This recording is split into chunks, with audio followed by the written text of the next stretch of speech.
Watching movies with a dead chick, and the gang, funny, strange, hysterical, or just plain bad. This weekend just got amazing. It's a watch-along weekend. Horror and sci-fi, comedy and more. We got it all this weekend.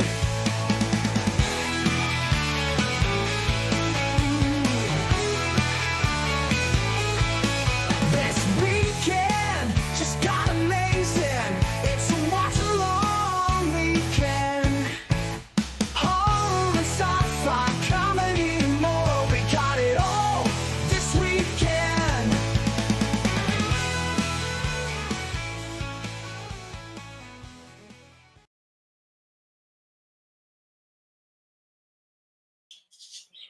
Howdy, gang. Hey, the poet. Hey, Gory Tiger. Thank you guys for being in here in the chat with me tonight for the Texas Chainsaw Massacre watch along. Now, I do have a link for YouTube in case you don't own a copy of the original Texas Chainsaw Massacre from 1974, directed by Tobe Hooper, and you want to watch along as I'm watching it, because YouTube won't let me stream it. Unfortunately, get me in trouble copyright wise. So I've got that link in there for you. If you want to join me live on the stream, there's also a link to do that. Now, as always, I have a couple of prerequisites. You have to be at least 18 or over. I'm just going to make that, a flat rule. 18 and over only to be live on the stream. The other prerequisites is you got to behave. Yeah, there's some cursing on here and stuff like that. That's why I mark these not for children. However, for the sake of everybody in here who does not want to come into these streams to see somebody take their clothes off or something like that, please, if you come in live on the stream, you got to behave. And also, I may be hesitant to let somebody on here that I don't know or don't know anything about. Okay. Somebody that just pops in here and pops in backstage, because I had something happen, a few years back where I would put the link in there and somebody was doing some nefarious things, and it was a male that he should not have been doing. And thankfully, I did not let him on the stream. So you got to behave. You got to be 18 or over. And if I even think, looking at you backstage, that you're not at least 18, I'm sorry, I'm not going to be able to let you on here. The poet, you say, I know a lot of people hate the prequel of this, but I don't mind it. Yeah, I think it all depends. I'm not, upset if people like the prequel. I'm not upset if people don't like the prequel. I'm just, mid realm on it. I guess I could take it or leave it. The Texas Chainsaw Massacre from 1974 is the one for me, but I always say to each their own, though. So I hope that there were some of you that got to come in and see the Let's Chat intro, which is, as silly as it may be, folks, I am thinking of creating a talk show format to talk about different things. Might be horror films, it might be social media, it might be whatever. But it'll probably be pretty much pertinent to my channel. But it'll be me and Ozzy the Wonder Squirrel talking back and forth, because I finally figured out how to get each character to talk to the other character without it having both people or both characters' mouths move and stuff like that. I'm using something called Dzing. And it's been really helpful. I know that Hedra is working on that, but folks, they ain't got it perfected yet. So Dzing for me is the way to go. So this is going to not only help me with that, but help me with the cartoon segments for Spooky Dog and Sebastian Meat and the Ozzy the Wonder Squirrel stuff. The Creepy Crawly Gang that I'm planning on having, coming up soon. So that's going to make it easier and faster on me to get those put out there and created. So I just want to get a little housekeeping stuff out of the way, and then we're going to get started with this movie before I lose everybody. So I wanted to let you know that we've still got, I haven't got everything up there yet, but I'll probably do that tonight. But we're going to have in the upcoming week, we're going to have another Celluloid Trash, another Psycho Road Trip, the films of Pete Walker. I'll either do a horror movie rewind on Wednesday or a VHS overload. I'm kind of trying to switch those up. We'll have another They're All Messed Up for Thursday. And then this coming Friday, because I had to work the late shift this Friday. So the upcoming Friday, will be another Evil Dead Chicks Slasher Fest, and I haven't picked the movies yet. And I also have to put up a new poll for the next watch along, which will be in 2 weeks. Coming up on November the 21st, though, a little bit before Thanksgiving, will be Evil Dead Chicks Slumber Party, and this is going to be Evil Dead Chicks A Nightmare on El Dorado Avenue Slumber Party. So be sure to bring your stay awake pills, your coffee, your caffeine beverage of choice, so you can stay up, because we're going to be watching A Nightmare on Elm Street, the original from 1984, directed by Wes Craven, plus A Nightmare on Elm Street 4. Okay? So we got all that coming up here really soon. But I did want to show off the finished, and folks, this is mine. I'm not going to be selling him off. This is my Ozzy the Wonder Squirrel. Let me just get him situated here so you can see his cross necklace and stuff like that. But he now has the sound in him, folks. So I'm going to kind of try to show him off here. 1 second here. Yeah, give me a second. I gotta find the button on this thing. I was able to find it. Okay.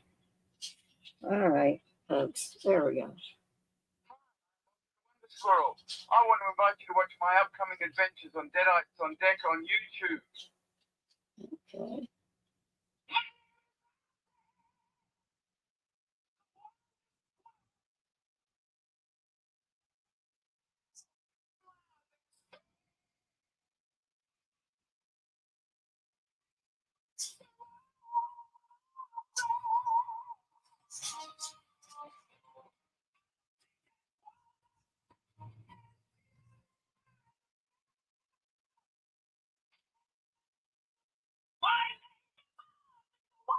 I'm not gonna make y'all listen to all this. I'm trying to give you a sample.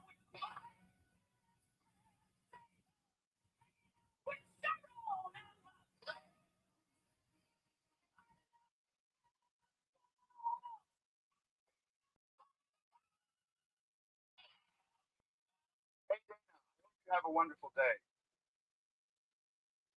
I am excited to find out what you have planned for us on this beautiful day. I love you all. Good night. Donna, stay positive and don't give up on your dreams, love. God bless and good night. Be kind to one another and blaze that trail.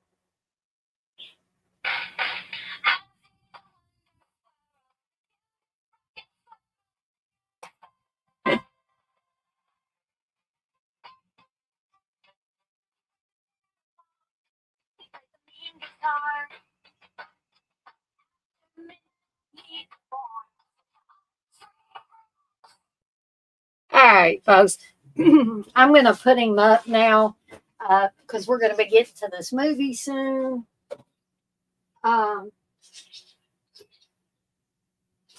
put him up where he can sit and relax now.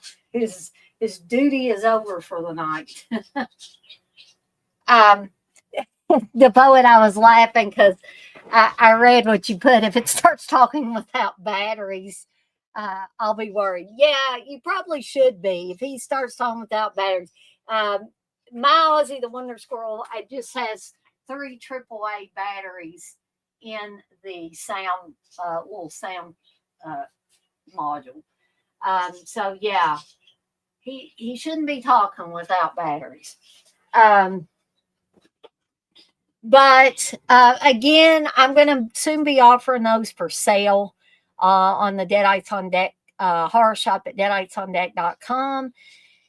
And these can be fully customizable, folks. You can see that I put phrases that were directed towards me, right?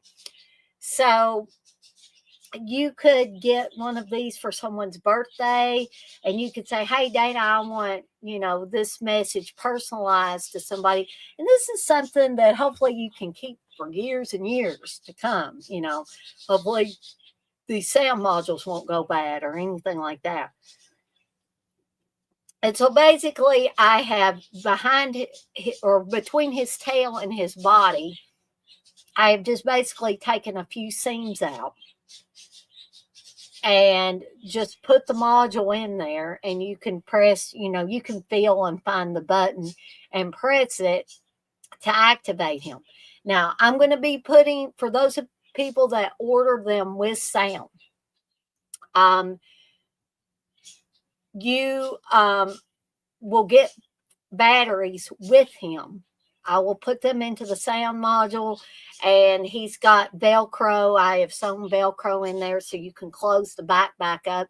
And should you have to, and you probably will, take the sound module out and put fresh batteries in it at some point, all you got to do is undo the Velcro, take the sound module out, pop off the back of it, put fresh batteries in, put the back on, put it back in his Ozzy the Wonder Squirrel's back, and put the Velcro closed, and you're good to go again.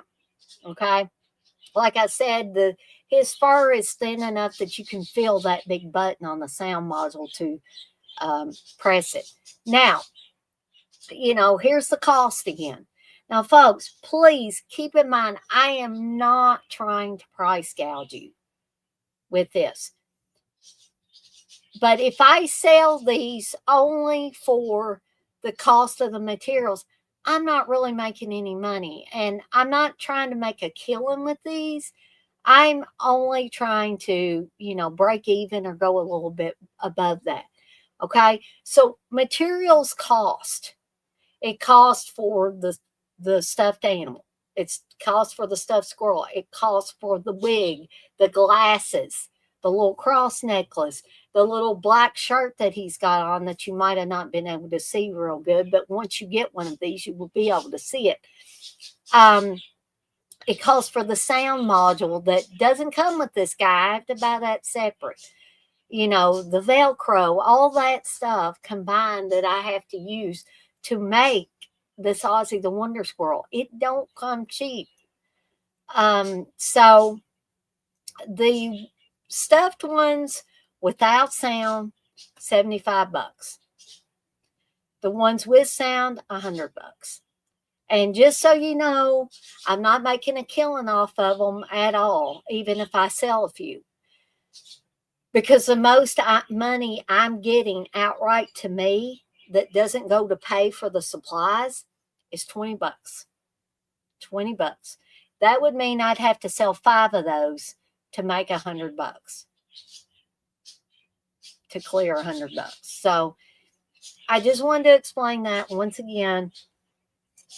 For anybody that thinks I'm trying to price gouge people, trying to cheat people, I know that anybody that makes anything on their own would understand this. Like Candace and I, we talk back and forth, and Candace is a true artist. And she puts a lot of thought and work, blood, sweat, and tears into her stuff. And she has to, give certain price tags to things too. So she understands that process. But anyway, I just wanted to show my Ozzy the Wonder Squirrel off because I got him done, and I now I'll quit talking about it, and we're going to get started with the movie in a couple minutes, about 20 after. But I am 10 seconds in on the, I think this is Dark Sky. Dark Sky Films 40th anniversary Blu-ray that Steve got me. And I'm 10 seconds in on that. And I'm at a Vortex Hinkle Hooper production. And if you use the link for YouTube, you should be able to get synced up pretty easily. So at 7:20, we're gonna start, and I may have to leave at certain points in times to run to the restroom, get me a snack, or get me a refresher on my beverage or whatever. And you guys and gals can do the same, right? So I hope everybody has had a great day today. I guess I had a semi-productive day because me and Steve, I got one of those big dumpsters, or Steve did. He had to pay about $400 or something for it for a few days. And we've been cleaning out our garage. I know it sounds fun, doesn't it? But Steve did take me out to lunch after we were done with that. And I think the place is called Sakura Blue, and it was really good. We've been there before, but I got some plum wine and I got some teriyaki chicken that came with chicken soup and one of those good salads with the ginger dressing. It was absolutely delicious. But I got full, and I thought I would eat the rest of it for my dinner, and I got full again. So I guess I'm going to have to try to finish it off tomorrow for lunch. But I know I said I was going to quit talking about the Ozzy the Wonder Squirrel. But if you are interested in getting one right now, I'd be glad to make one for you, provided that money is sent. But you can message me on Facebook. You can message me here. And, I know a lot of people don't want to be sharing their address, their mailing address, or their physical address, or anything like that in public in front of other people that they don't know, which I totally understand. But we can exchange email addresses or whatever to work out the details. And like I said, once the money is sent to me, I'll be glad to start getting the materials and start work on it. And there's going to be others coming soon. There's going to be a new, hopefully improved Poe. There's going to be an RJ, the friendly movie munchies monster, and who knows what else I'll get up to create. So if you're interested in Ozzy the Wonder Squirrel, the Pyro plushie, just please let me know. If you're my friend on Facebook, you can just send me a Facebook message and we'll work out the details there. If you're not my friend on Facebook, let me know in here. But then, like I said, we can exchange email addresses, or I will give you my email address, just like I did for the Poet. And the Poet, I am planning on mailing your movies out soon. I've got them in the box. It just may take me a few days because I'm dealing with daily life, but I will get those out to you, I promise, here in the next few days. And I appreciate your patience in that. And now it is 7:21, so we probably should go ahead and get this party started with this movie. So let's go ahead and do the countdown. And if anybody comes in later, I'll be glad to give them a timestamp so that they can get caught up with the rest of it. So here we go. 3, 2, 1, press play. And we're off and running with the Texas Chainsaw Massacre, filmed by Tobe Hooper.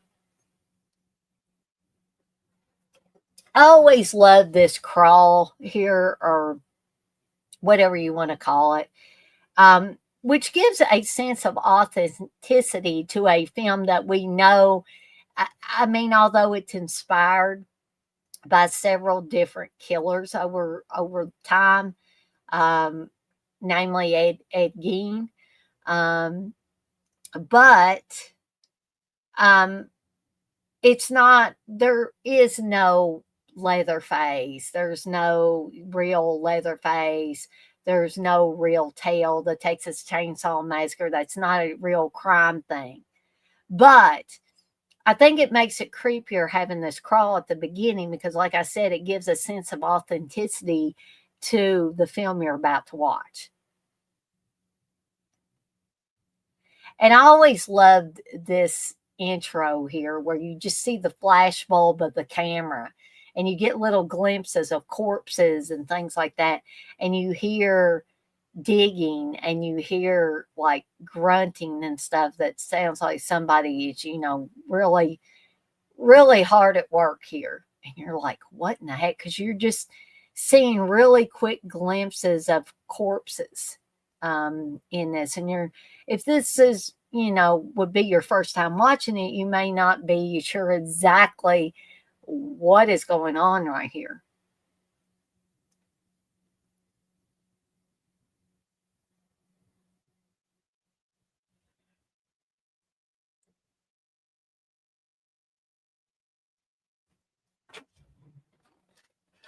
I'm just stepping away for just a second, folks. I'm trying to.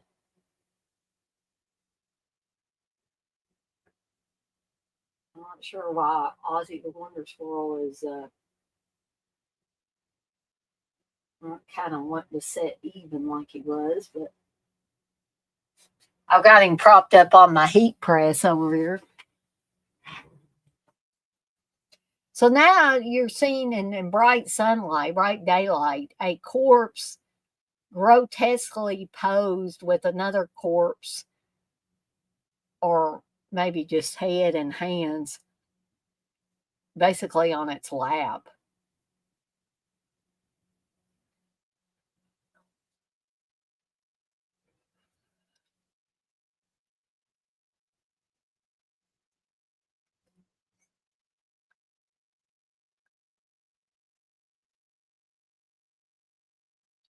Also, for those of you that find, find it hard to sit for a long movie, this is not a long movie by any stretch of the imagination. It's only an hour and 23 minutes.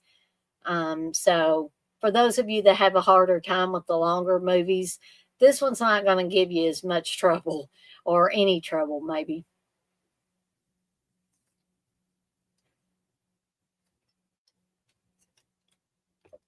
And then we have this solar image with the title, the Texas Chainsaw Massacre over it, and the cast.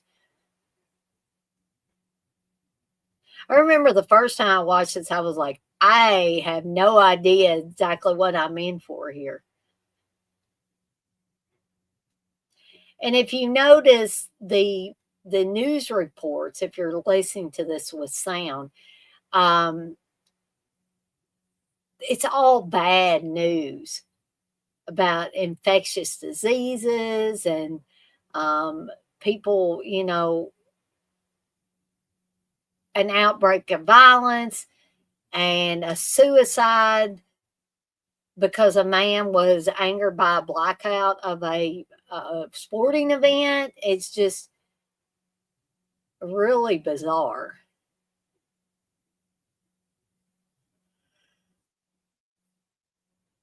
Sorry, gang.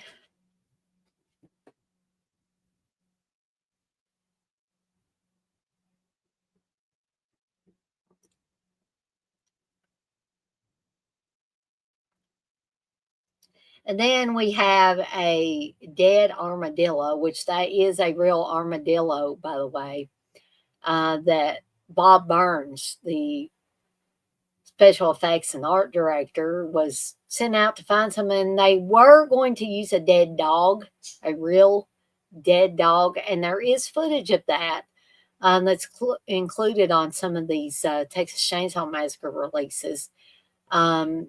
But I'm glad they didn't go that route because the armadillo's bad enough.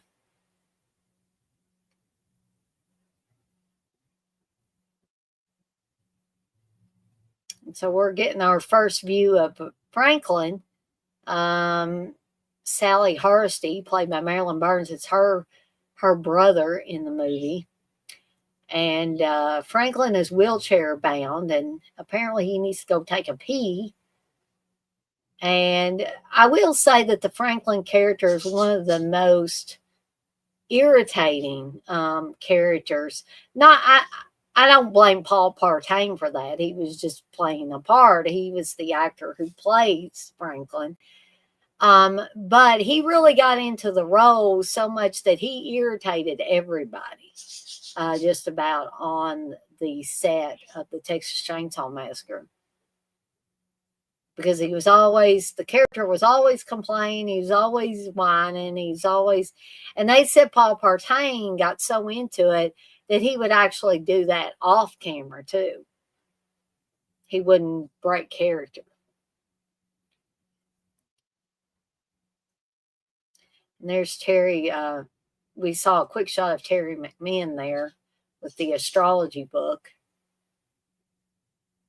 And Terry McMahon plays Pam in the film, and she's probably got one of the most famous shots in the film and most memorable, but I won't talk about that anymore until we get there. Yeah, DePoet, you said the radio reports in this reminds me of Night of the Living Dead, telling stuff you don't have to show. Yeah.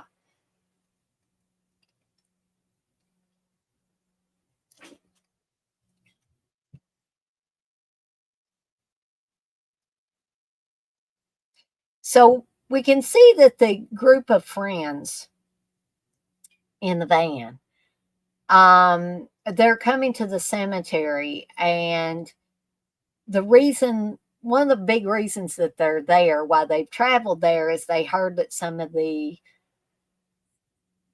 dead were dug up. And so Sally, in particular, her and Franklin want to, she's like, my granddaddy's buried here, and we just want to make sure his grave wasn't disturbed.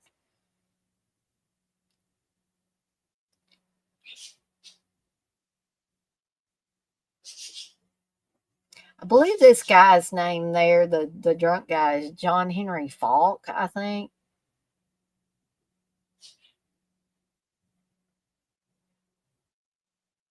And this is kind of creepy too.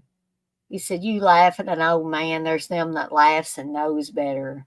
And he talks about seeing things and stuff like that.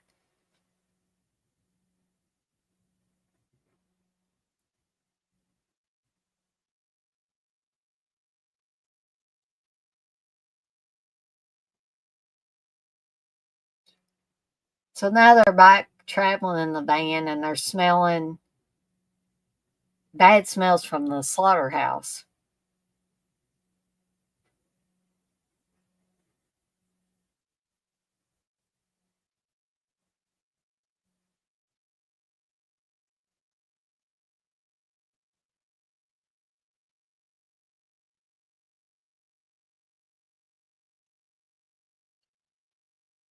So this was always creepy too, and sad.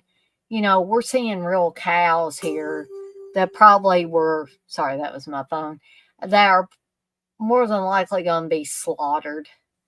And that's intercut with the character of Franklin saying, we had an uncle that used to work at one of the slaughterhouses outside Fort Worth, and he's talking in great detail about how they slaughtered the animals.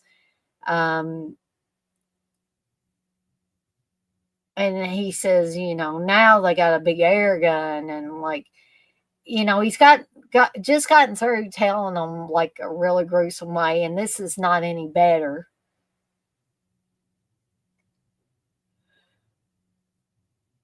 And then he goes back to complain, it's so hot in here.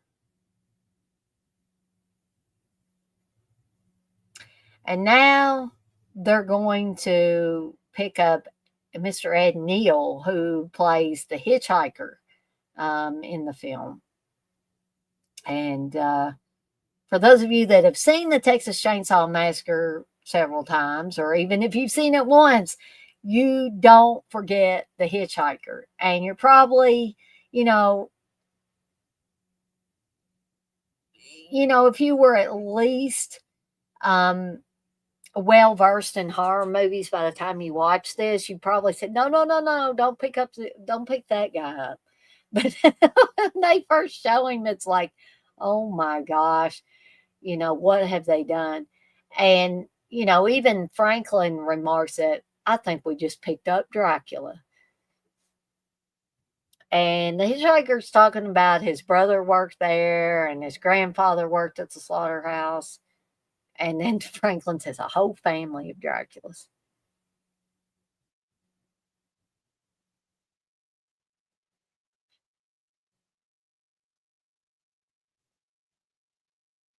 So the hitchhiker's telling them, it was better, they died better with the sledgehammer.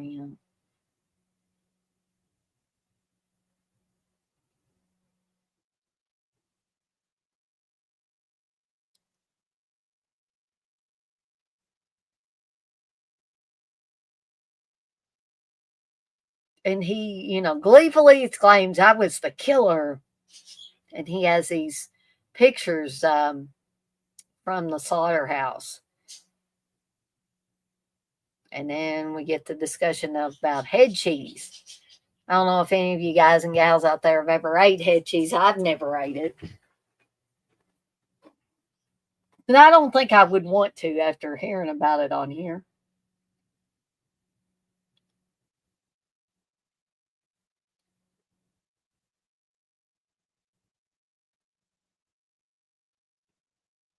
I'm sorry, folks.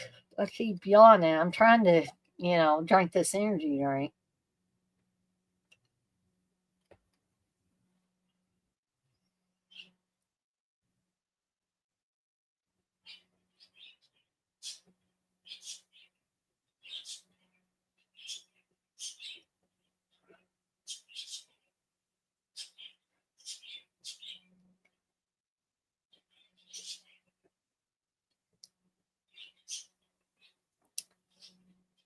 And I would be really freaked out if I had a pocket knife and some guy just took it away.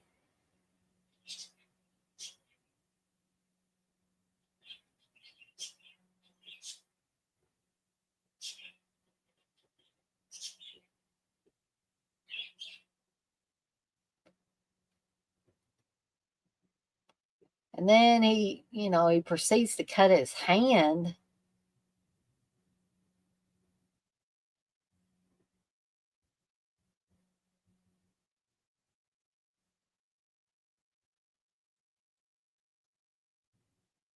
And I think Ed Neal was actually asked if he was weird or he could act weird.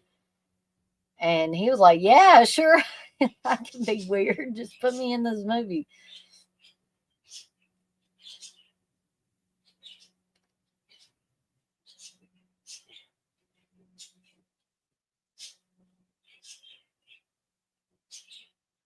And then he said, I have this knife. And he's got this very sharp knife that he takes out.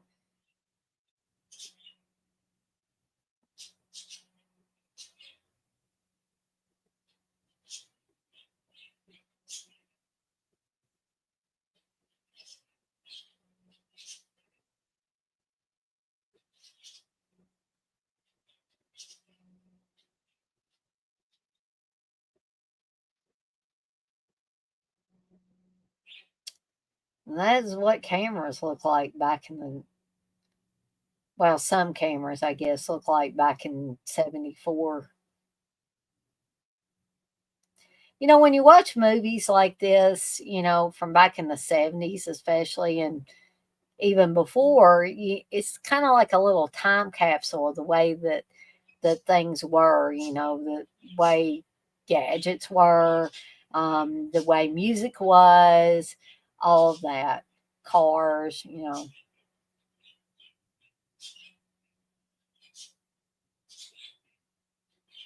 And so the hitchhiker is wanting them to, you know, you can come have dinner with us.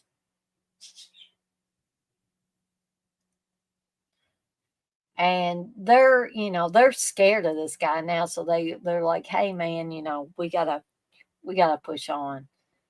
And he gets upset and he took a picture of Franklin.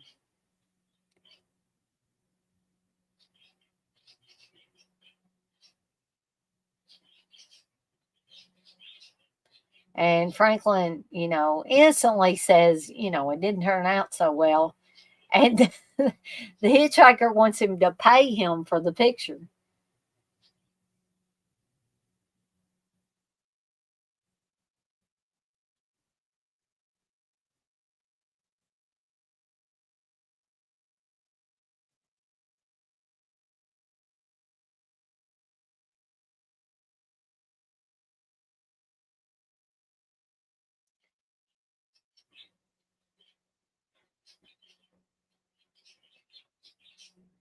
So I'm guessing this is gunpowder that he puts on Franklin's picture. And then he proceeds to light it with a match and it starts, you know, like a bunch of popping caps or something. And then he folds it up in full and puts it in a little pouch. And then he just grabs Franklin's arm and slices the hell out of it.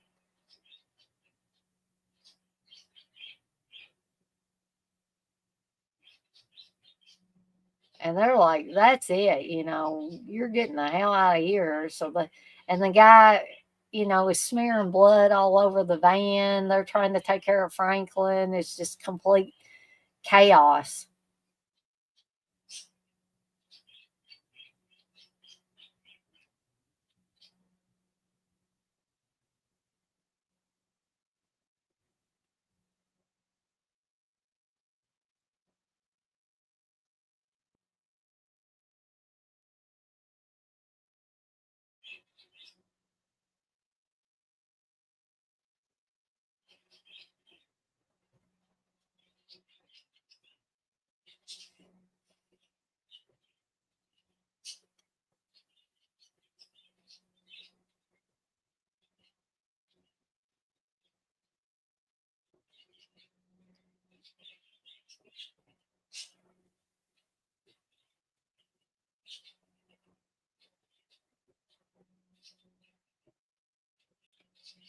So Pam, Terry McMahon's character, is apparently really into astrology.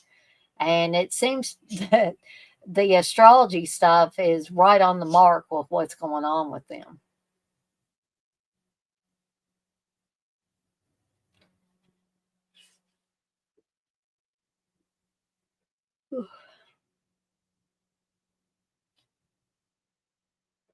Folks, I hope I don't lose anybody, but I'm going to have to go take a restroom break and maybe a snack break as well. So I'm just going to temporarily take myself out of the stream. But if y'all are watching the movie, continue to watch along. I'm going to leave the movie running while I go away, but I will be right back.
All right, gang, I'm back.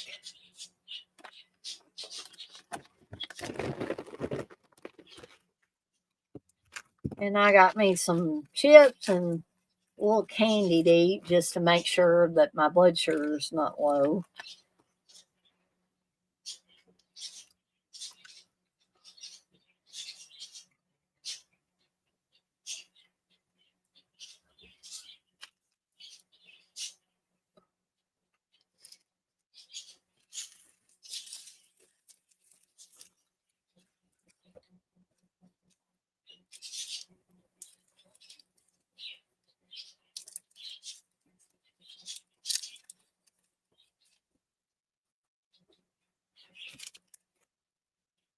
I ate one of these Kit Kats earlier. It's anybody who cares. And I never run into this before. But this was leftover Halloween candy, and it didn't have the wafer inside of it. It was just like solid chocolate.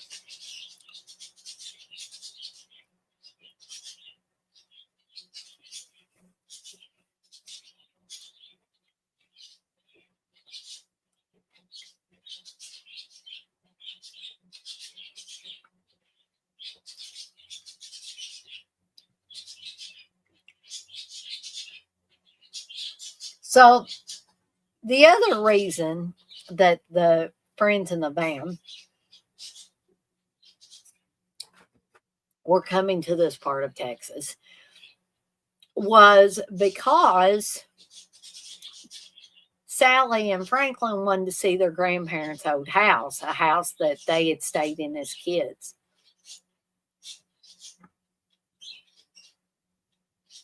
And we can see, though, that the house is, now that the grandparents are gone, the house is pretty much dilapidated. And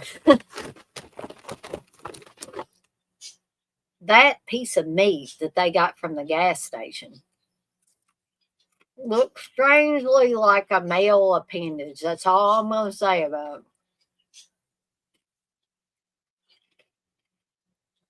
And now Franklin can't find his knife.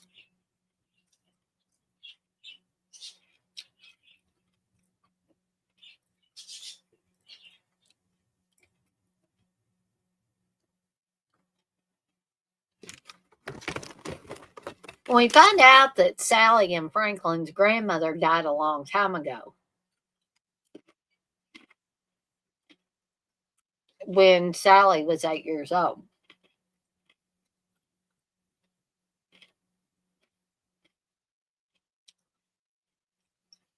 This is always very creepy. That image of the looks like hundreds or maybe thousands of daddy long legs there in the corner. That's right, the boat. Sure, let's go in the creepy looking house.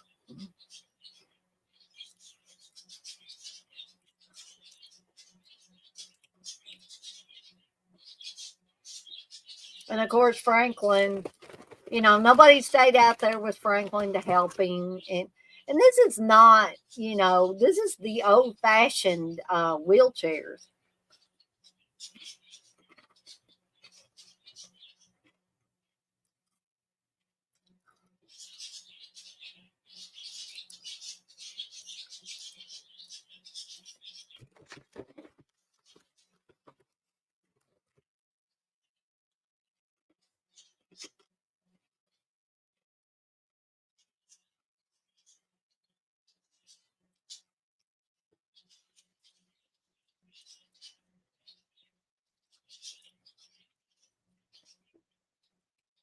And Franklin's going to do his making fun of them laughing. And in a lot of ways, Franklin acts really immature. He acts like a little boy. And I don't know if it's supposed to have to do with anything that maybe, there's some mental things going on with Franklin. Or it's just that he's just really aggravated and immature.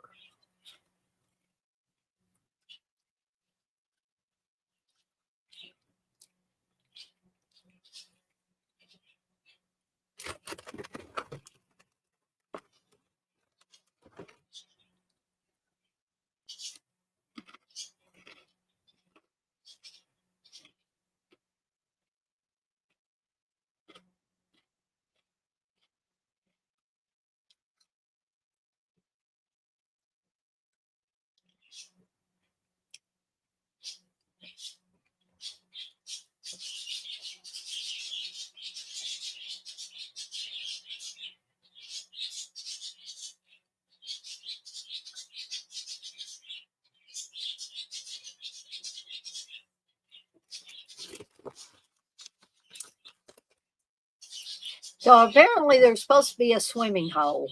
And Pam and Kirk want to go swimming. And Franklin finally tells them, says there used to be a swimming hole down by the shed between those. I think he says between those two old sheds.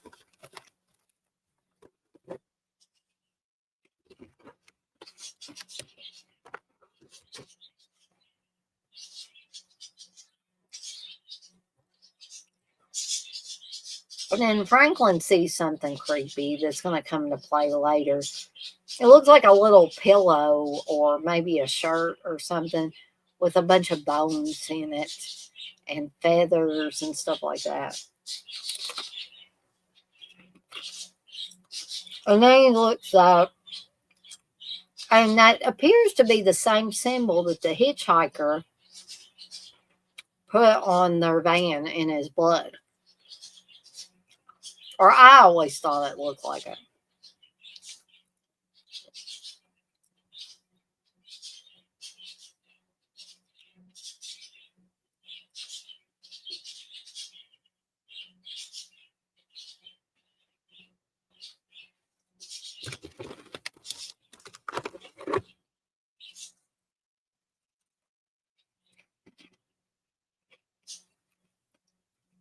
So they find out that the swimming hole was basically dried up over time.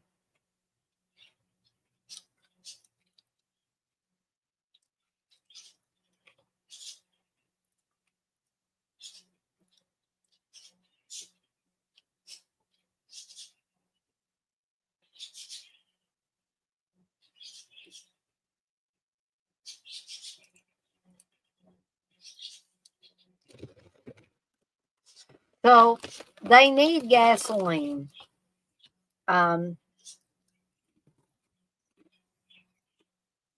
Because the gas station where they got the barbecue, it was run by Jim Seadow, he didn't have any gas. And they're like, well, damn it, we should have got gas back at the other gas station. So Kirk hears a generator coming from a nearby house. So he says, maybe I can leave them my guitar and we can take a little bit of gas and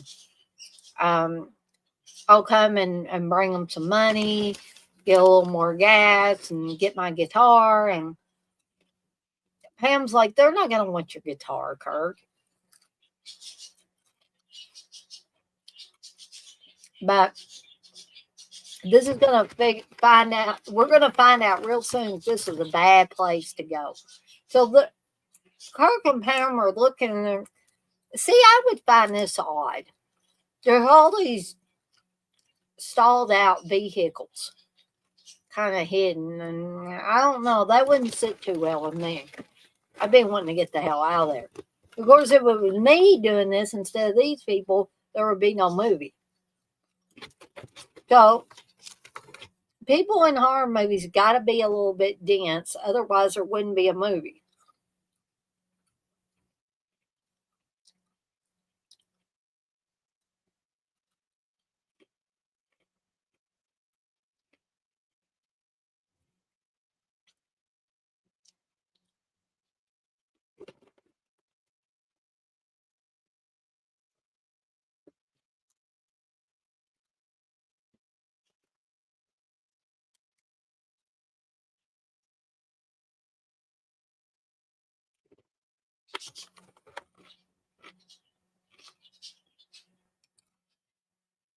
Now, coming up here is going to be a great shot, and it's been talked about, and I attribute it to the genius of cinematographer Daniel Pearl.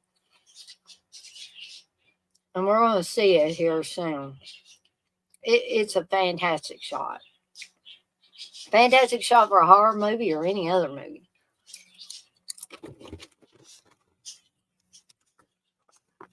So we see a tooth on the porch, and Kirk decides he's going to scare Pam with it. And she's none too happy about that.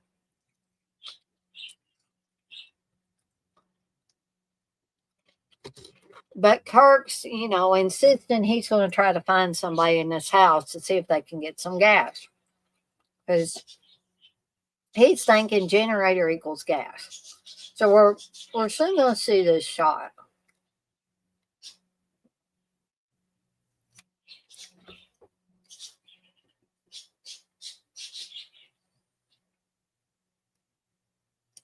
So Kirk's insisting, anybody home? Anybody home? Hello? And he hears a noise, coming from this area that we're seeing. It sounds like a pig squealing.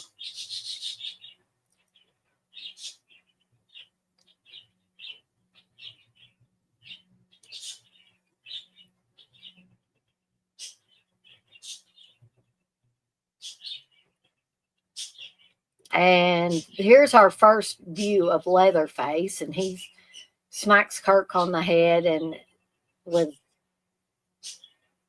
a hammer, and apparently that's enough to cause a seizure in Kirk. And then that metal door slams closed. So we're going to see this shot here where it goes under the swing that Pam was in and then follows Pam up to the house, and the house just keeps getting bigger and bigger and bigger. I do think that is just an absolutely fantastic shot. So Pam, she thinks Kirk's just playing around with her, and so now she's going up to that.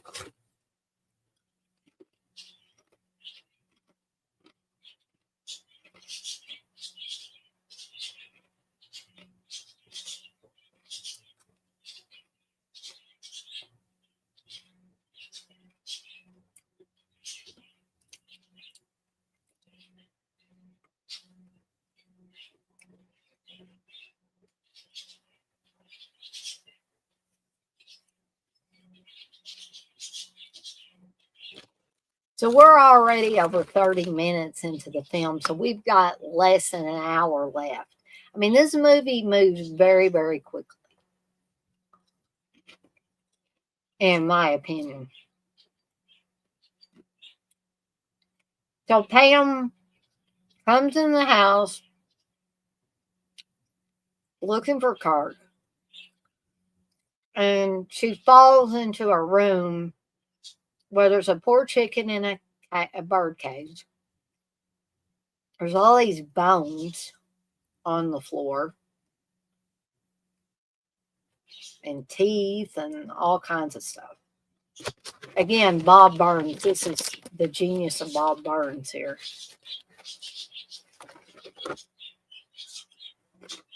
But we don't just have animal bones, we have people bones.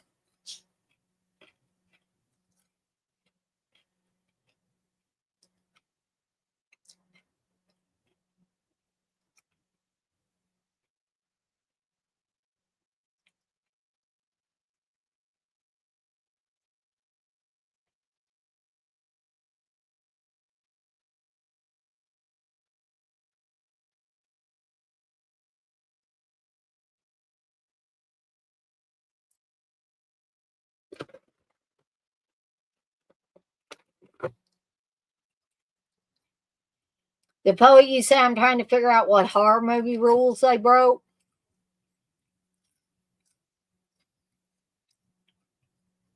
Yeah, I mean, I don't think they've really broke any of the standard ones just yet, because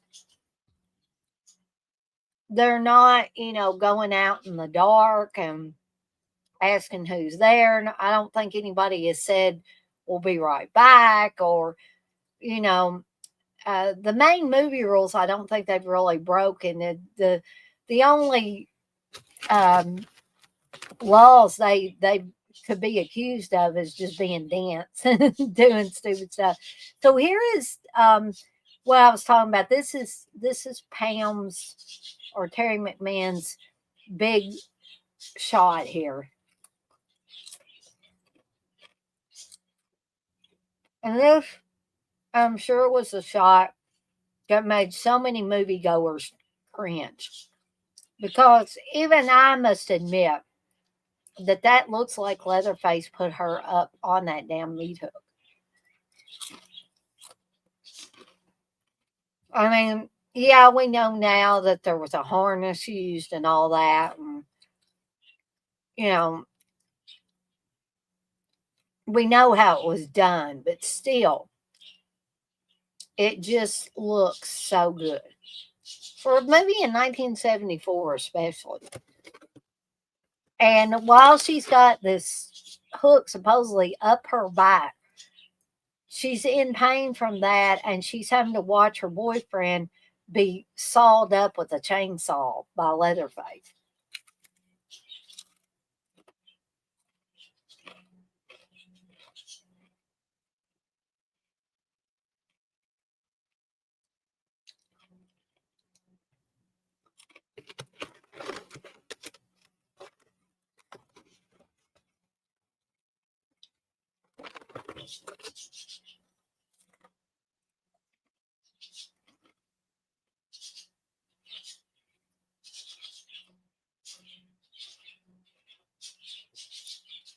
So Jerry, Sally's boyfriend, is trying to spook Franklin by saying that he gave the hitchhiker Franklin's name and his address, and Franklin's still trying to find his knife.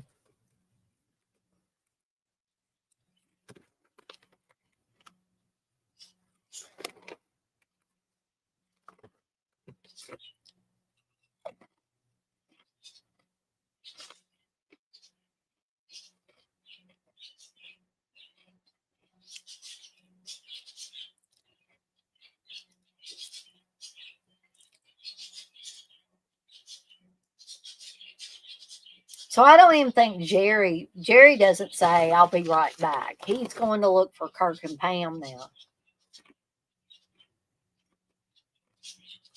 leaving Sally and Franklin alone by the van.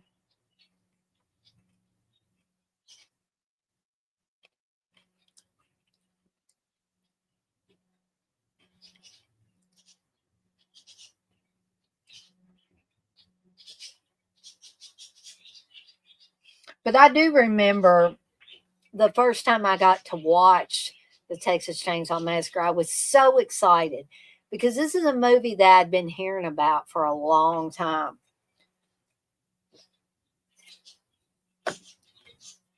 And even though there's not a whole lot of blood on this, and the Texas Chainsaw Massacre, despite its title, is not really a visceral experience. I think it's a lot to do with the notoriety of this film is what you think you see, but you don't really. And I think the credit has to go to both Tobe Hooper, the director, for setting these shots up, and the cinematographer Daniel Pearl for the way he shot this thing. The two of them combined, plus Bob Burns's special effects work, his props, all of that, they set the tone. And that the thing that this movie does that not all horror movies do is it sets up tension. It sets you on edge because you never know when, especially at this point, when's Leatherface going to pop out and take somebody out. It's the atmosphere is desolate. There's nobody really around. You're not even seeing any cars pass by on the road now. Earlier on you were. Now it's getting late in the day. It's going to head into night, and there's just not a lot going on as far as people being around that you could call on for help. So now Jerry has made his way to the same house where Kirk and Pam have met their demise. And he's knocking on the door. Anybody home? right here. So he's kind of breaking a rule there by, saying anybody here. And then he sees the blanket that Kirk and Pam had with them hanging over the porch railing.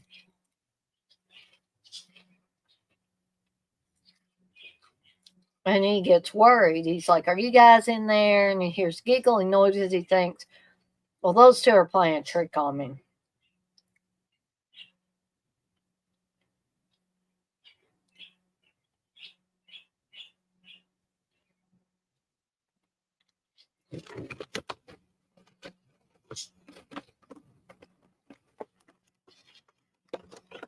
So he's kind of doing the thing that, would be done in Halloween and other movies after that, where, okay, you guys, come on out, quit goofing on me. The many variations of that would be in later films.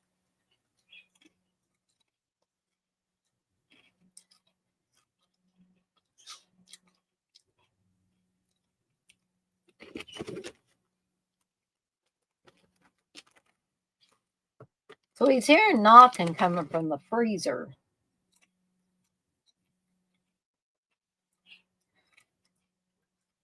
And I'm guessing maybe Pam's not fully dead yet. And Leatherface is like, where in the hell are all these people coming from? I keep taking them out and more of them keep coming. So who's this Frank? He's running around. Where are they coming from? Where are they coming from?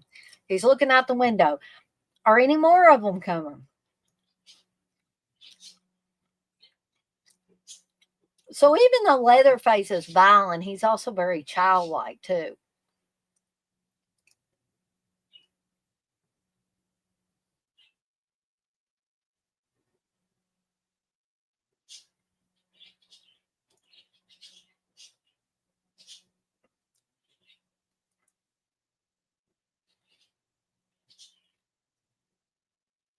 And of course, can't talk. Leatherface was played by Gunnar Hansen. God rest his soul.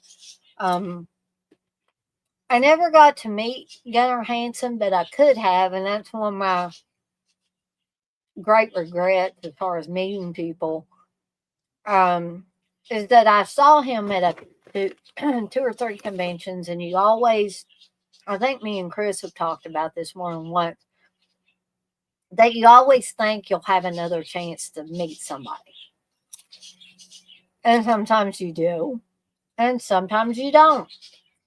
And I know everybody doesn't have money necessarily to meet all of their heroes all at one time. You kind of have to pick and choose.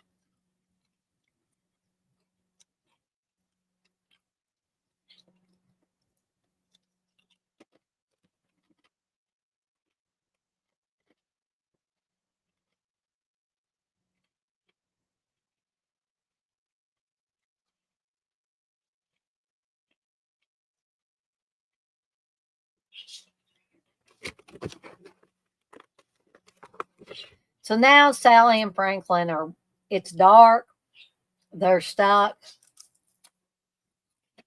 Um, but at this point, they think the keys are still in the van. And Franklin's like, Sally, I think we should go back to that gas station for help.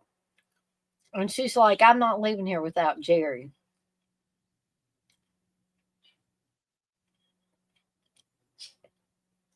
So now Franklin's wondering, are the keys in the van? And Sally's wanting the flashlight.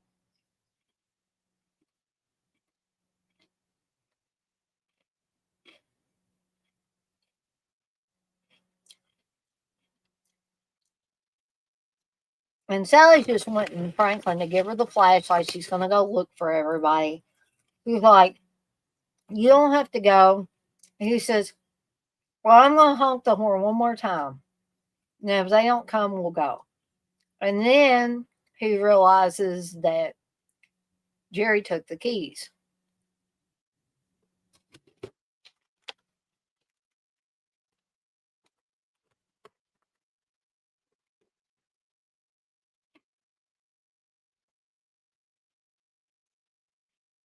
And Sally's wrestling Franklin for the flashlight. And Franklin's like, I'll go with you, but I'm going to keep the flashlight. And she says, I can't push you down that hill. And then she's completely exasperated with him. And she says, never mind, I'll go without. And he's like, well, wait a minute, I'm coming with you.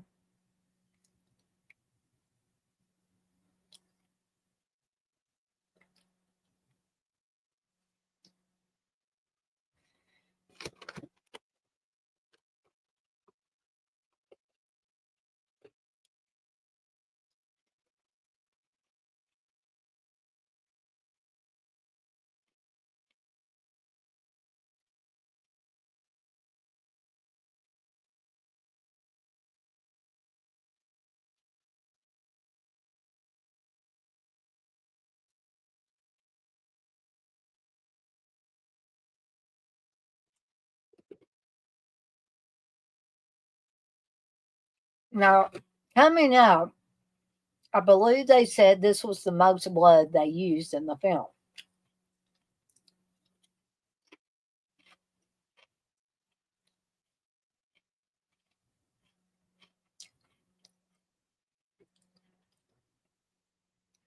So Franklin's saying, I thought I heard something. And he says, there's a light.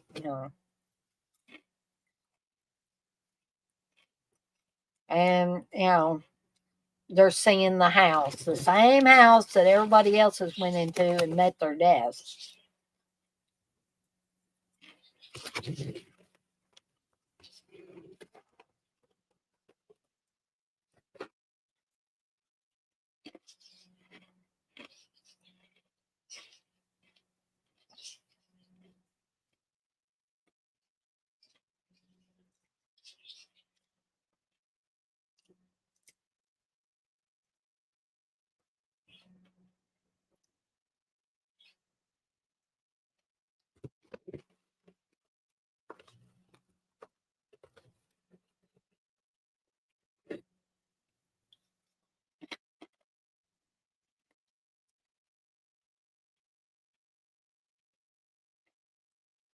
And Leatherface takes Franklin out. And this is the scene where they said, Tobe Hooper included, said that this is where they used the most blood spraying from Franklin, who's getting chainsawed.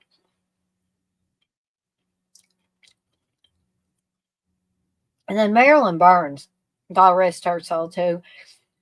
I mean, she had to be, tearing herself just completely up. But because she's running through real, underbrush.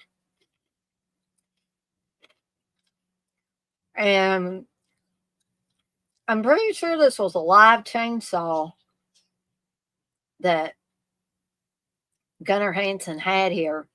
And he couldn't see real good because of the mask. And, basically had no peripheral vision. And he said that Marilyn Burns she kept stopping and stuff. And her hair was getting hung in these trees and underbrush, and she just wasn't moving fast enough. So it could have been, a very dangerous thing. But Gunnar Hansen, thankfully, was conscientious and tried his best not to get too close to Marilyn Burns. And in fact, when you see him sawing branches on the trees and stuff, he actually did that on purpose so he wouldn't be so close to her.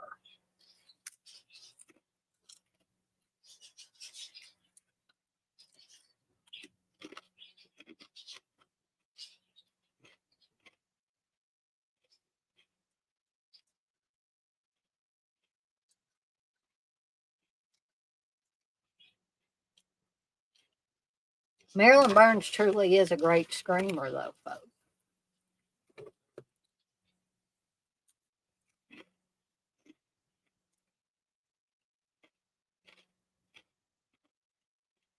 And in fact, a lot of people refer to Marilyn Burns as either the first Scream Queen or one of the earlier Scream Queens.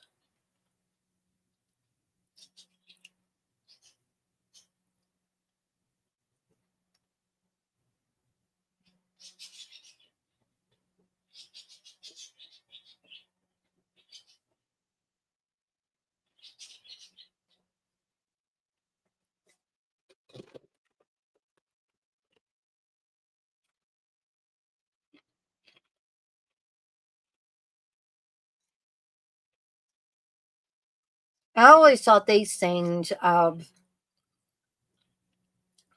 Sally in the Texas Chainsaw Massacre house intercut with Leatherface cutting through the doors and stuff. And then she comes upon Grandma and Grandpa, apparently, up in the attic, and their corpses, or they appear to be corpses.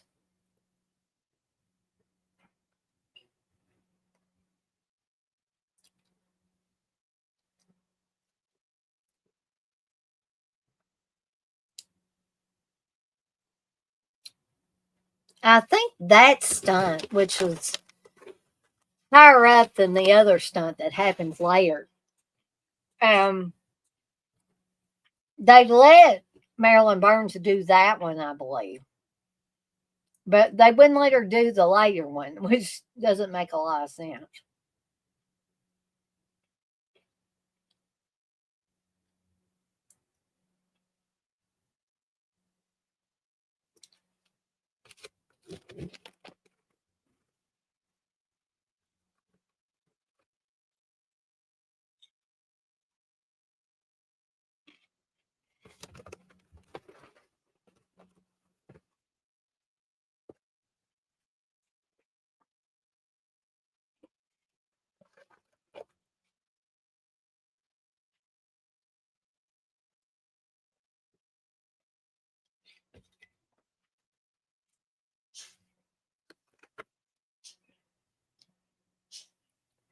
So we're almost an hour into the film, and that means in 3 minutes we'll have about 23 minutes left of the film. Like I said, this film moves really, really fast.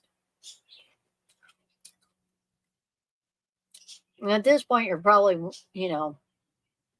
if you were watching this for the first time, maybe thinking, oh my gosh, is she going to make it?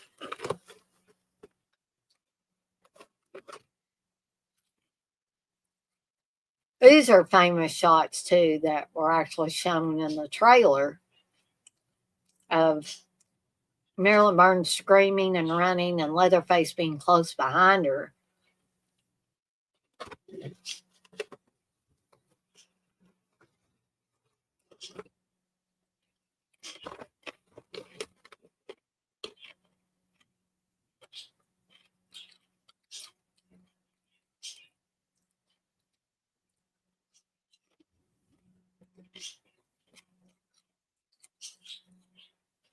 Well, I can think of one horror movie rule that they broke. DePoe, if you're still in here. When Jim Seadow's character of the cook, we're going to find out, um, tells the kids or tells the friends early on, we don't want to go playing around old houses. These girls don't want to play around old houses. It's kind of like Crazy Ralph or one of the other characters that how you're doomed, you're all doomed, or stay away from that area, and they don't listen, they go and do it anyway.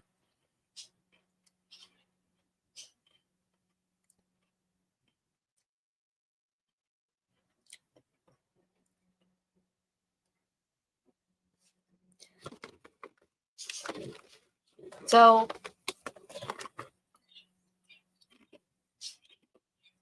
Jim Seadow's character, the gas station, he seems to be very nice, very amicable,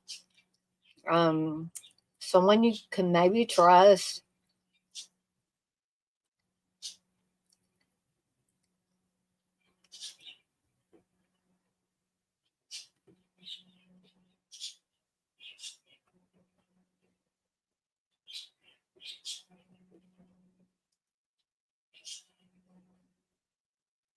And she's seeing some of the barbecue cooking.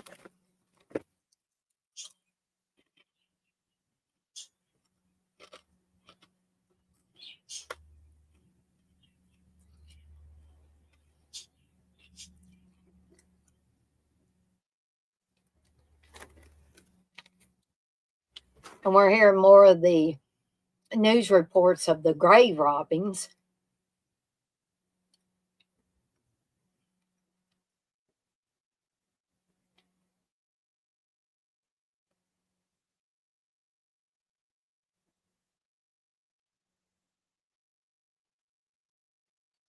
So now something's changed, you know.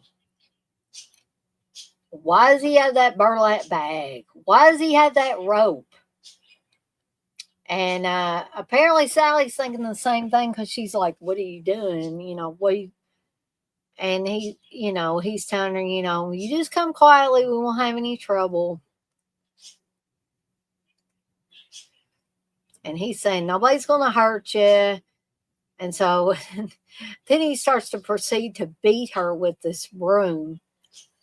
And the story goes that Jim Seadow didn't want to keep hitting poor Marilyn Burns with that broom and stuff. In fact, he didn't want to hit her at all with anything. And they weren't getting the shots done. And, Marilyn Burns was finally like, Jim, you're going to have to hit me. It'll be okay.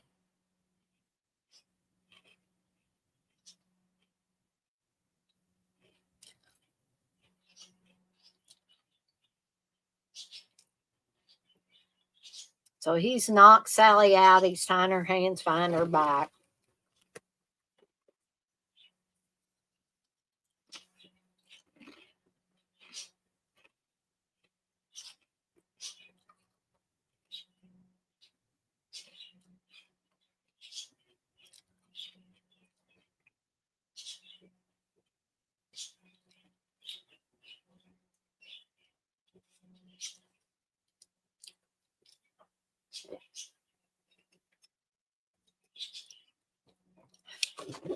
But this is where I'd be done for. Putting that damn burlap bag over my upper body and my head.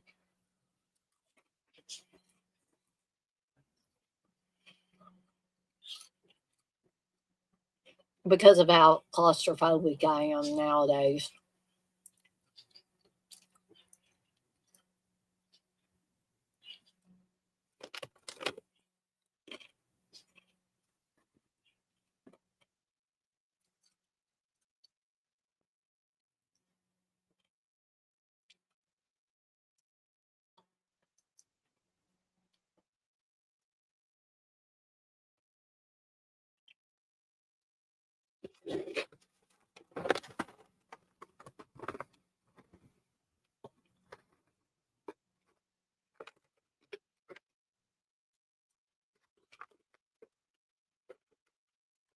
So at this point, we're not sure where Jim Seadow's character is going to take her.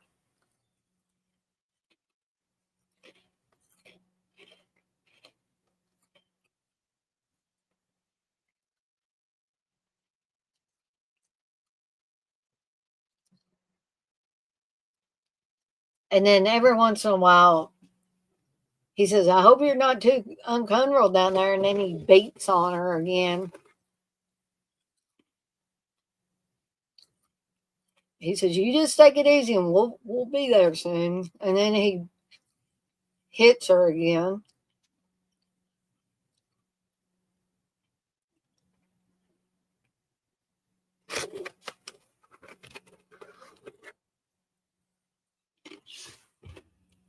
So he's apparently getting some sort of pleasure out of hitting poor Marilyn Burns' character, Sally, in the head.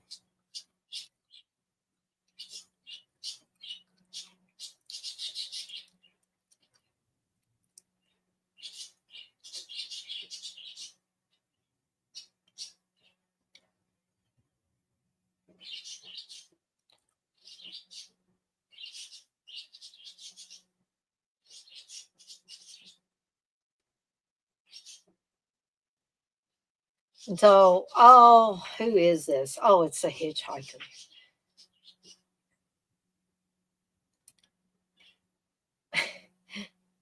And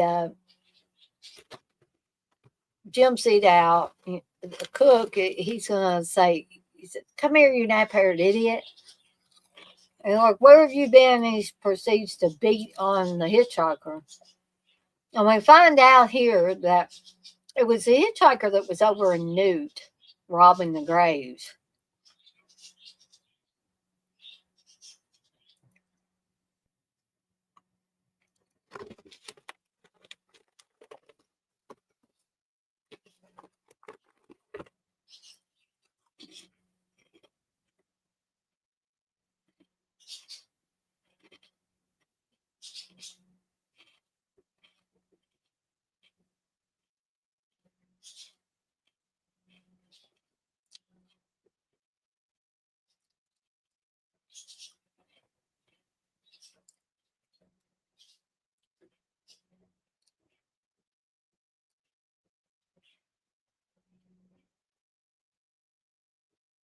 And then he's yelling, "I told you, I told you, I told you to never leave your brother alone and get that girl out of the car."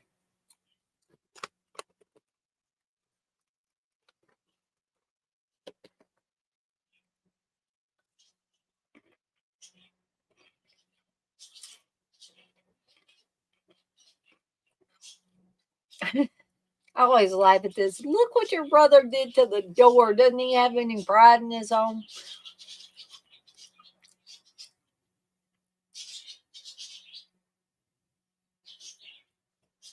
And then he's like, "You damn fool, you." And he's worried that maybe Leatherface let those other kids get away.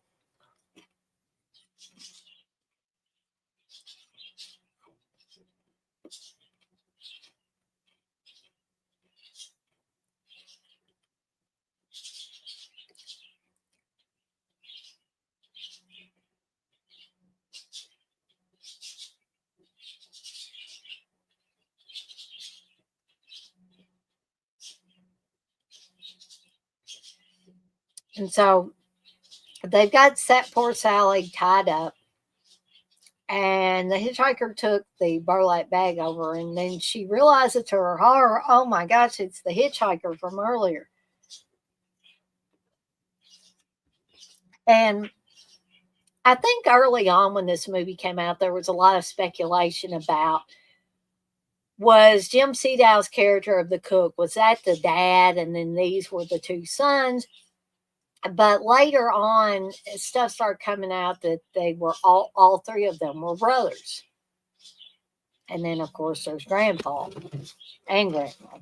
But really, Grandpa takes center stage at some point here because the cook's like, he tells the hitchhiker, "Go get your grandpa."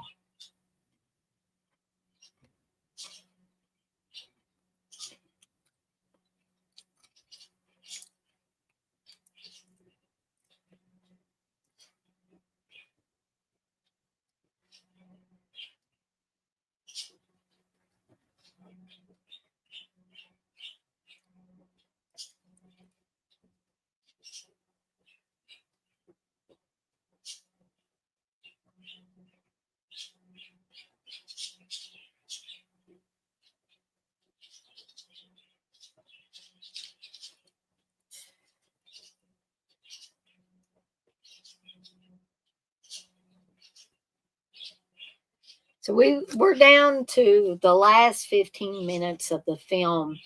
And actually, this, even though all this other stuff has happened before, I think this is the most harrowing part of the film.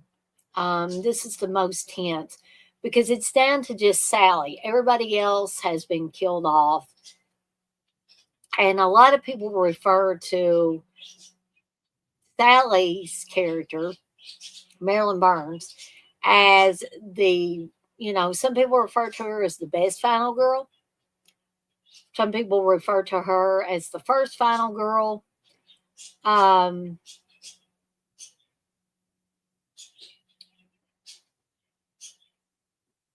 which, as much respect as I have for Marilyn Burns, to me, she's not the best final girl.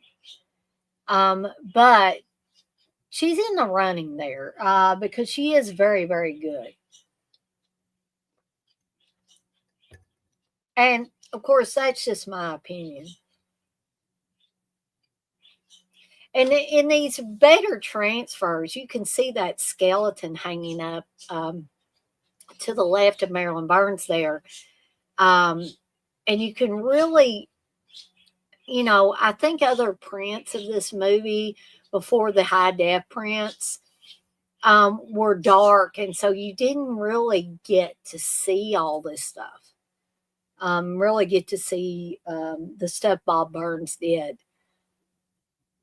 Now, this part here where they're going to be cutting Sally's finger because they brought out Grandpa, and Grandpa looks a little worse for wear.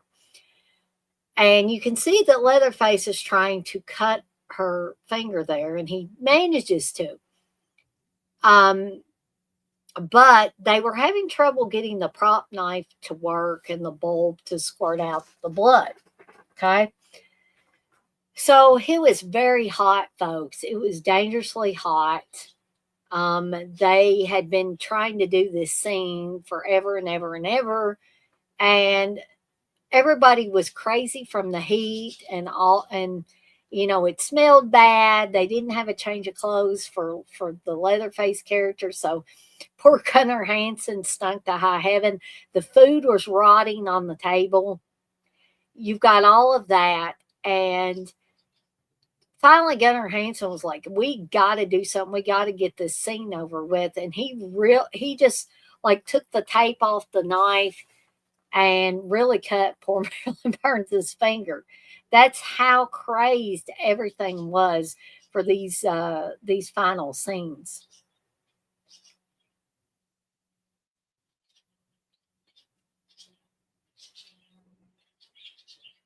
And she sees Grandpa kind of smiling because he's just, sucked on her finger and got her blood, and she's screaming. And Leatherface and the hitchhiker are screaming, ah, kind of mocking her.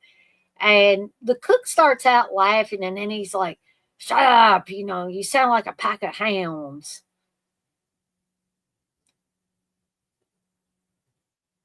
Yeah, you act like a pack of hounds. And then the hitchhiker says, "Well, we're just having fun." And Sally is just begging them. She's telling Jim Cedow, you can make them stop.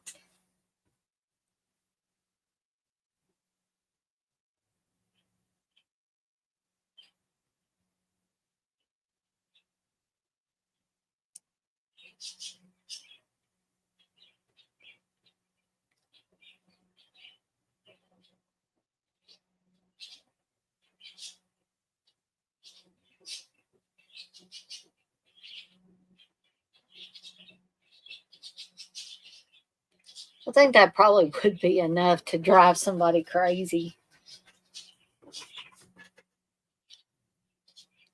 And I always like this too. The hitchhiker's like, "He's nothing. He's just a cook." To which the cook says, "Shut up, you bitch hog." And he says, "You're just a cook." And he says, "Me and Leatherface do all the work."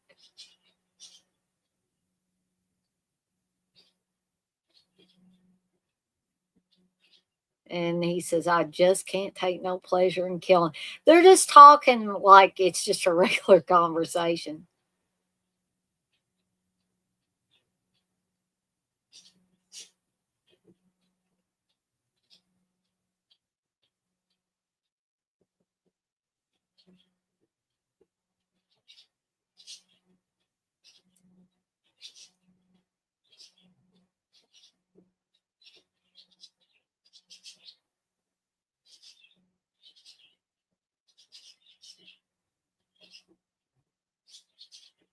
And here's a famous scene here. The close up of Marilyn Burns' eyes as she's screaming. I mean, it gets right in there, gets right up to her eyes. You can see the fear, the terror, the desperation in her eyes. There's tears coming out of her eyes. Um, you can see the blood vessels. It's just very harrowing.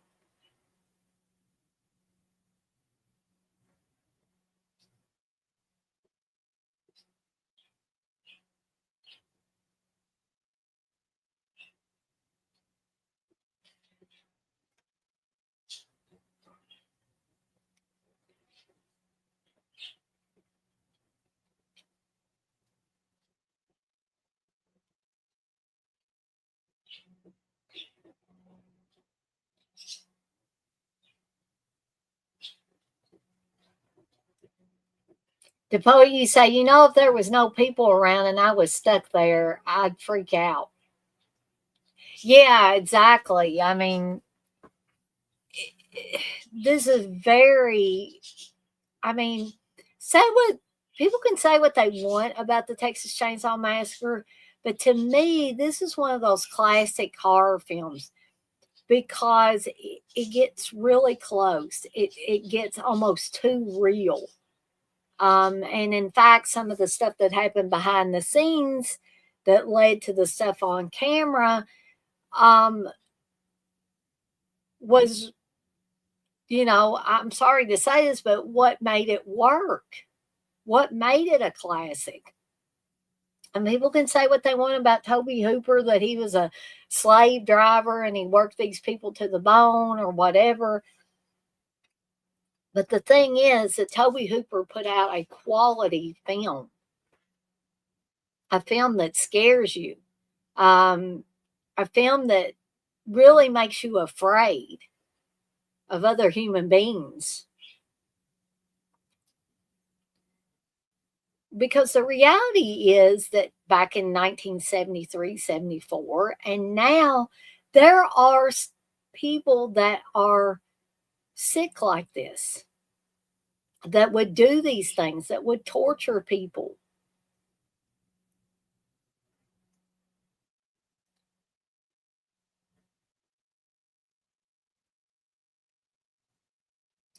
So now they're planning on doing poor Sally in at this point.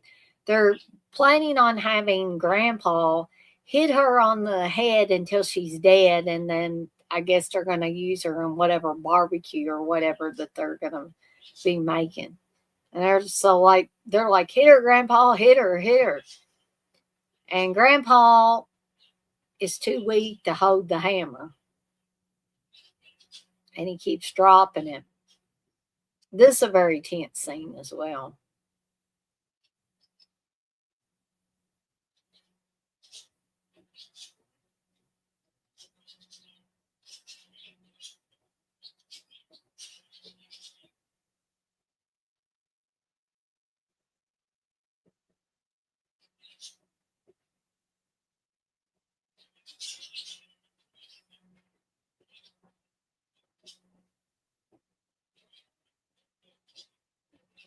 So you see, she did get a lick there in the back of the head, but she's still fighting.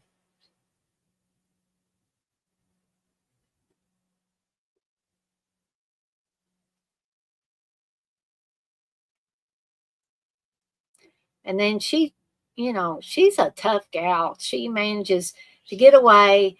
And that was where, if you noticed real quickly, the hair, that was definitely a wig. That was not Marilyn Burns. They wouldn't let her do that stunt. But the one from earlier where she jumped out of a window that was a few feet from the ground, they let her do that one. So here are the final harrowing minutes of the Texas Chainsaw Massacre, um, where Sally has escaped the house, and the hitchhiker is behind her, and he actually gets a few stabs in, I think, to Sally here. And then Leatherface is close behind him with the chainsaw. And again, if you're watching this for the first time, you might wonder, oh, is she going to make it or not? So here comes a big truck, the Black Maria, I believe. And that is fantastic. If you were waiting for some good gore there when the truck runs over the hitchhiker and takes him out, that's fantastic. I don't even know why this dude gets out of his truck, but he manages to pull Sally in there. But they don't go anywhere, and Sally gets out of the other side of the truck, and then the truck driver does as well.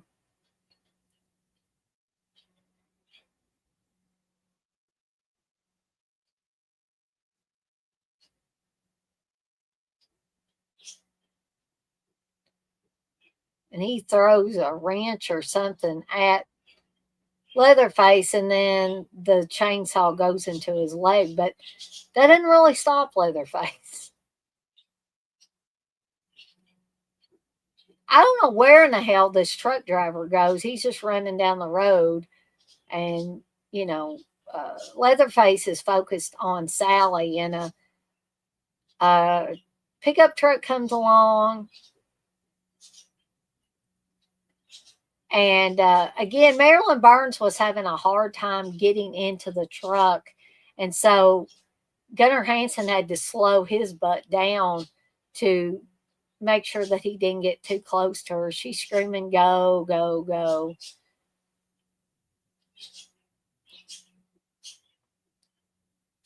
And then we get the final dance of Leatherface here coming up with the chainsaw. And poor Sally is gone, folks. Here is the final, dance.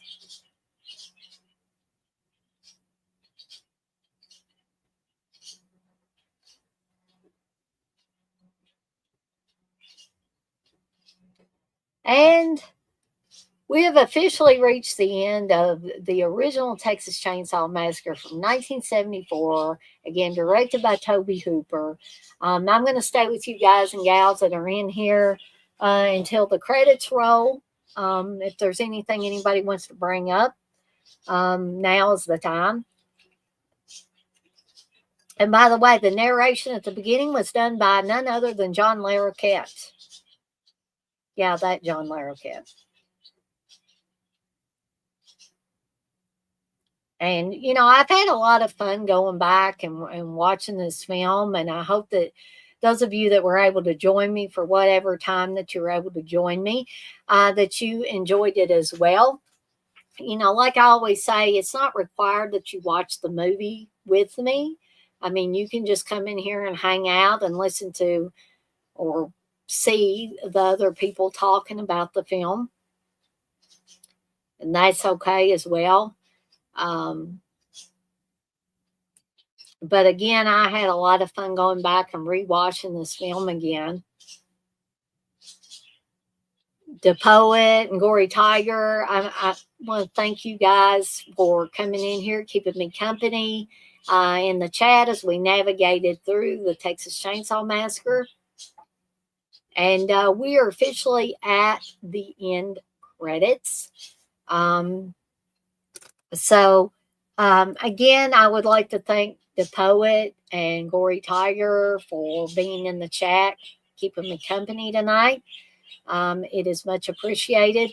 For those of you that maybe didn't feel comfortable getting in the chat, but you were in here, whether you were watching the film or not, or just seeing what the heck Dana was doing on here tonight, I thank you as well. And for those of you that didn't have time to join me live, but will watch this on a replay with or without the movie playing, I appreciate all of that as well.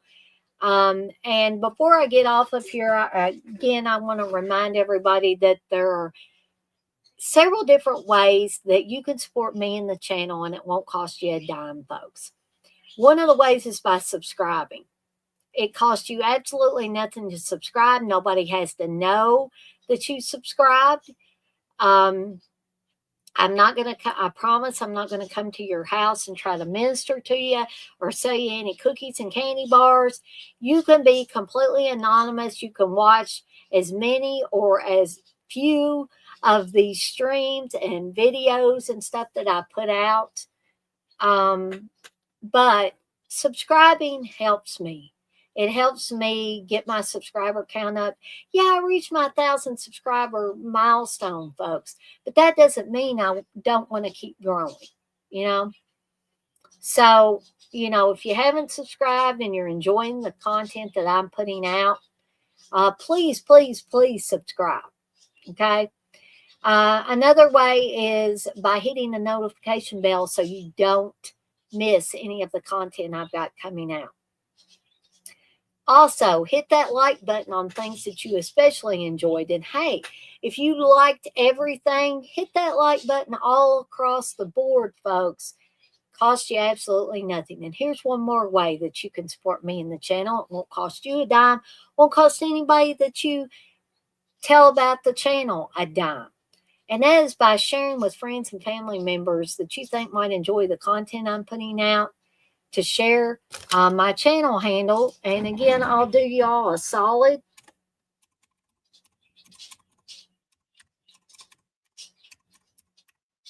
Oops. At Deadites on Deck, folks.